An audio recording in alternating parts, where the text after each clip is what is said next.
Sê nou net ek word gebore en ek is 'n eendagsvlieg. Sou ek wens dat my vlietende sekondes ure kon wees, of dae, of jare? Sou ek groen van jaloesie wees op mikroorganismes wat 3 dae lank leef sonder om te hoef te soek na 'n maatjie? Hoe was gisteraand vir my? Nee, goed. En vir my?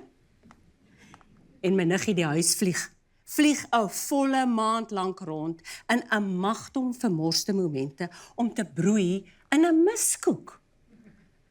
En dan, vir nadekokers, is daar 4 propvol maande van aankoms na vertrek, waarin hulle glinsterend fladder en pronk. Sou ek meer afgunstig wees op die duur van hul vlug, of op hul Josefs kleed? Vanuit my saamgestelde oogpunt, probeer ek my indink oor die eindpunt van papegaaie, want daardie termyn sleep een hele 100 jaar lank verby. Nie dat ek nou van 'n muggie 'n Boeing wil maak nie.